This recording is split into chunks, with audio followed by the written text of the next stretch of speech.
एक मजदूर ने दिन भर मजदूरी की। मजदूरी करने के बाद जब शाम को फ्री होता है तो उसके बाद सीधा पंसारी की दुकान पर जाता है। पंसारी के पास जाकर वो खड़ा हो जाता है। पंसारी पूछता है कि क्या बात है। तो वो पूछता है कि सेठ जी, क्या आपके पास भुने हुए चने मिलेंगे, ताजा चने मिलेंगे, बिल्कुल करारे मिलेंगे। इस तरह के कई डिमांड्स उसने की थी। सेठ ने देखा और देखने के बाद कहा कि हाँ है ताजा चने मेरे पास, परेशान क्यों होते हो, कितने चाहिए। वो कहता है कि साहब सिर्फ 250 ग्राम चाहिए, असल में मेरी बीवी बीमार है, उसकी बीमारी की दवाइयां मुझे बनानी है, दवाई के लिए मुझे चने चाहिए, जो भी बढ़िया से बढ़िया हो वही मुझे दे दीजिए। जैसे ही पंसारी ने ये बात सुनी, पंसारी ने 250 ग्राम चने लिए और तोल कर उसके साथ में दे दिए। अब जैसे वो तोले जा रहे थे तो इसी बीच में उसने एक दो दाने उठाए और देखा और देखने के बाद चेक किया, वो खाया और उसके बाद वहां से उसे लेकर चला जाता है। साथ में उस मजदूर का एक दोस्त भी होता है। जैसे मजदूर वो मजदूरी करता था, उसके दोस्त भी ऐसी मजदूरी करता था। अब ये नहीं जानते थे कि दरअसल जो उन्हें आज सामान लिया है, चने लिए हैं, उन चनों में मौत छिपी हुई है। एक दो नहीं बल्कि कई लोगों की मौत छिपी हुई है। जो जो भी उस चने को खाता था वो मर जाया करता था। जी हाँ, अब ये बात जब लोगों तक पहुंचती है, इस मामले की जांच पड़ताल की जाती है, तो जांच पड़ताल में ऐसी कोई बात सामने आती ही नहीं है। अब ये मौत एक रहस्य बन जाती है कि आखिरकार एक ही परिवार के इतने सारे सदस्य की मौत एक साथ कैसे हो जाती है। अब इस मामले की जांच पड़ताल जो फोरेंसिक लैब में कुछ रिपोर्ट जाती है, उसके बाद वहां से रिपोर्ट आती है, तो इस बात का खुलासा होगा। लेकिन जहां जहां तक ये खबर फैलती है कि चने खाने से एक परिवार की कई लोगों की मौत हो चुकी है, तो लोगों को यकीन नहीं होता कि आखिरकार वो चने जहरीले कैसे हो सकते हैं।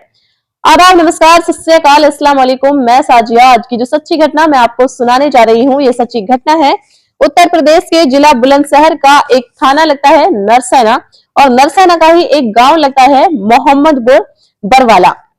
दरअसल बात कर रही हूँ 24 नवंबर 2024 की रात लगभग 9 बजे के आसपास। एक गांव में घर है, एक व्यक्ति का नाम नरेश है, जो कि मूकबधिर है, ना वो बोल सकता है ना ही वो सुन सकता है। उसकी पत्नी है, नाम कविता है, वो विकलांग है। उसका जो हाथ है वो कट गया था या कुछ और बात थी, लेकिन वो विकलांग होती है। दोनों पति पत्नी के सिर्फ एक ही बच्चा होता है, इकलौता बालक, जिसका नाम प्यार से उसे गोलू बोलते हैं, वैसे उसका नाम लव्यांश है। उम्र उसकी लगभग 7 साल के आसपास होती है। रात के 9 बजे के आसपास का वक्त था। अचानक से उसकी तबीयत खराब होने लगती है, उसका जी घबराने लगता है। जैसे उसका जी घबराता है, बालक थोड़ा परेशान हो जाता है, अपनी माँ को हिलाता डुलाता है, अपनी माँ से कहता है कि माँ मुझे कुछ दिक्कत हो रही है। अब माँ अपने बेटे को थोड़ा सा प्यार से सहलाती है, पुचकारती है, उसके सर पर हाथ फेरती है लेकिन उसकी तबीयत कुछ ज्यादा बिगड़ने लगती है, जब उसको उल्टी होने लगती है। अभी उल्टी हुई थी कि इतने ही वो बालक कहने लगता है कि माँ मुझे बाथरूम जाना है। तो जैसे उस बालक को बाथरूम की तरफ लेकर जाया जाता है, वहां से वापस लेकर लाया जाता है, तो उसे खून की उल्टी हो जाती है। 7 साल का वो बच्चा इतनी देर में इतना बेचैन हो जाता है, माँ भी परेशान हो जाती है, उसके बाप भी परेशान हो जाता है। आखिर करे तो क्या करे। उसके जो पिता होते हैं वो मूक बधिर होता है, ना वो बोल सकता है ना सुन सकता है, सिर्फ महसूस कर सकता है कि उसके बेटे को कुछ तकलीफ हुई है। पत्नी है, उसका एक हाथ खराब है ही नहीं। अब वो अपने बेटे के लिए जो भी कर सकती थी वो कर रही थी। अभी इस घर से रोने की, चीखने की, परेशानी की आवाजें आ रही थी। बिल्कुल बगल में ही एक और घर होता है, उस घर से जोर जोर से रोने की, सिसकने की आवाजें आ रही थी। कविता समझ नहीं पा रही थी कि आखिरकार माजरा क्या है, मामला क्या है। दरअसल उस कविता के जो ससुर हैं, ससुर के भाई के घर से आवाज आ रही थी। उन्होंने जब उसके घर की तरफ झांक कर देखा तो उस घर में कई ऐसे लोग होते हैं, जिसमें कलवा सिंह है, जिसकी उम्र लगभग 50 साल के आसपास होती है। उनकी पत्नी है जोगिंद्र देवी, जिसकी उम्र लगभग 45 के आसपास होती है, और उनकी बेटी है शिवांगी, जिसकी उम्र लगभग 10 साल के आसपास है। इन दोनों को भी बिल्कुल सेम टू सेम यही समस्या हो रही थी, जो समस्या लव्यांश को हो रही थी। अब आनन फानन ही गाड़ी का इंतजाम किया जाता है, क्योंकि मजदूर लोग हैं, जाएं तो कैसे जाएं, ये सब समझने में भी काफी वक्त लग जाता है। यहाँ से एकदम पास में एक छोटा सा कस्बा है। कस्बे में एक झोला छाप व्यक्ति रहता है, जो उपचार करता है, इलाज करता है। गांव के लोग, गरीब कमजोर लोग जो होते हैं, उनका भरोसा सिर्फ उन्हीं को होता है, क्योंकि वो कम पैसे में जो भी कुछ गोली दे देते हैं, उसी से वो ठीक भी हो जाते हैं। अब यहाँ से चारों के चारों, यानी कि लव्यांश, जिसकी उम्र 7 साल है, जो उसका दादा का सगा भाई होता है, जिसका नाम कलवा है, कलवा की पत्नी और उसकी बेटी, ये 4 सदस्य सीधा उस झोला साहब डॉक्टर के पास ले जाए जाते हैं। वहां जाने के बाद झोला साहब डॉक्टर ने उनका उपचार शुरू ही किया था, उन्हें नर्व्स टटोल कर कोशिश ही की थी कि जिंदा नहीं है। वो कहने लगता है कि मैं इनका इलाज नहीं कर पाऊंगा, जितनी जल्दी हो सके उन्हें हायर सेंटर लेकर चले जाओ। दरअसल वो जानता था, वो जो झोला साहब डॉक्टर था उसको पता था कि सदस्यों में 4 में से 1 की मौत हो चुकी है। कलवा सिंह मर चुका था, उसको मरे हुए को भी उसने कहा कि उसे हायर मेडिकल सेंटर लेके चले जाओ। जैसे कलवा को लेके जाते हैं, गांव के लोग सीधे साधे लोग थे, उन्होंने जैसे उनकी नब्ज टटोलने की कोशिश की, उन्होंने कहा कि कलवा तो मर चुका है।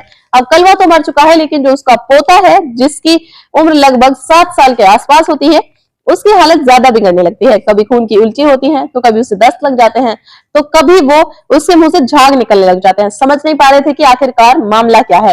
पास में एक कस्बा रहता है स्याना। इससे पहले कि स्याना लेके जा पाते, पोते की भी मौत हो जाती है। यानी कि अब तक 2 लोगों की मौत हो चुकी है। अस्पताल में इन्हें भर्ती कराया जा रहा है। जो जोगिंदर देवी होती है, उसकी बेटी होती है शिवांगी, इन्हें हॉस्पिटल में भर्ती कराया जाता है और उधर 2 लोगों की मौत हो चुकी है, इन्हें वापस घर लेकर लाया जाता है। जोगिंद्र का उपचार चल रहा है, शिवांगी का उपचार चल रहा है। अब यहाँ पर जो गांव में रुआ पीटी चलती है, लोग सोचने पर मजबूर हो जाते हैं। अब अगले दिन निकलते हैं तो इनकी खबर सोशल मीडिया पर बहुत तेजी के साथ वायरल होने लगती है। दरअसल उस खबर में यह था कि चने खाने से एक ही परिवार के 2 लोगों की मौत हो गई और 2 लोग जिंदगी और मौत के बीच की जंग लड़ रहे हैं।